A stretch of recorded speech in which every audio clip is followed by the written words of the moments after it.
नमस्कार, आप देख रहे हैं जौनपुर टुडे। मैं हूं शुभम अग्रहरी।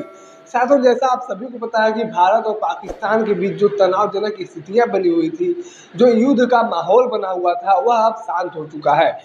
यानी कि अब भारत और पाकिस्तान के बीच में युद्ध जैसी स्थितियां नहीं है, सीज फायर का ऐलान हो चुका है। यानी कि भारत और पाकिस्तान के बीच का जो स्थिति था, उसको लेकर चर्चा अभी भी हो रहा है। जैसा आप सभी को पता है कि अमेरिका के द्वारा इस पूरे विवाद को लेकर मध्यस्थता की बात कही गई थी और बताया गया था कि कश्मीर के मुद्दे पर अमेरिका के द्वारा मध्यस्थता किया जाएगा। लेकिन भारत के द्वारा दो टूक जवाब दिया गया है और बताया गया है कि हमें किसी की मध्यस्थता की जरूरत नहीं है, ये हमारे अपने मामले हैं, हम अपने तरीके से इसे सुलझाएंगे। इसमें इस मामले में किसी को बिचौलिया बनने का जरूरत नहीं है। दो टूक जवाब देते हुए भारत ने अमेरिका को कड़ा संदेश दिया है।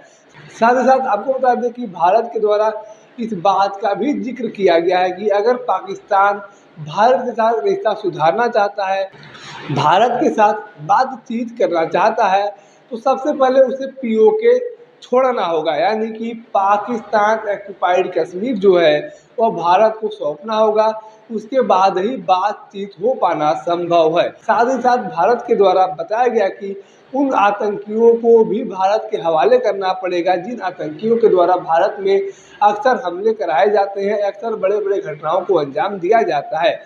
चाहे वह हाफिज सईद की बात हो, चाहे वह मसूद अजहर की बात हो, जो भी पाकिस्तानी आतंकवादी हैं उन्हें भी भारत के हवाले करना पड़ेगा। अगर पाकिस्तान के द्वारा यह सभी बातें मानी जाती हैं, तब भारत पाकिस्तान से बातचीत करने के लिए तैयार होगा। अन्यथा कोई भी बात यहाँ पर सुनी नहीं जाएगी। जी हाँ, भारत के द्वारा सीज फायर की घोषणा के बाद पाकिस्तान को भी दो टूक जवाब दिया गया है और बताया गया है कि पाकिस्तान अधिकृत कश्मीर अगर पाकिस्तान के द्वारा छोड़ दिया जाता है तो ही बातचीत संभव है। अगर आतंकियों को भारत के हवाले कर दिया जाता है तो ही बातचीत संभव है। ऐसा कोई रास्ता नहीं है कि भारत और पाकिस्तान के बीच में बातचीत हो। अमेरिका के द्वारा मध्यस्थता की बात कही जा रही है, लेकिन इस मध्यस्थता को हमारे द्वारा नहीं माना जाता है। हम इस अपने लड़ाई में किसी को बिचौलिया नहीं बनाना चाहते हैं। यानी कि भारत के द्वारा क्लियर कर दिया गया है और बहुत ही साफ शब्दों में स्पष्ट कर दिया गया है कि हम अमेरिका की मध्यस्थता कश्मीर के मुद्दे पर नहीं चाहते हैं। कश्मीर के मुद्दे पर हम अकेले लड़ेंगे और जो भी संभव होगा हम अपने तरीके से इस मुद्दे को निपटा लेंगे, चाहे वह 10 साल में निपटे, चाहे 5 साल में निपटे। लेकिन अगर पाकिस्तान को भारत से बातचीत करना है, रिश्ता रखना है, तो ऑक्युपाइड कश्मीर को छोड़ना पड़ेगा और आतंकियों को भारत के हवाले करना पड़ेगा। अब ऐसे में पाकिस्तान के द्वारा क्या कुछ रवैया अपनाया जाता है, यह देखना दिलचस्प होगा। बाकी इस पूरे घटनाक्रम को लेकर आपके पास कोई जानकारी है तो आप कमेंट बॉक्स में लिख सकते हैं।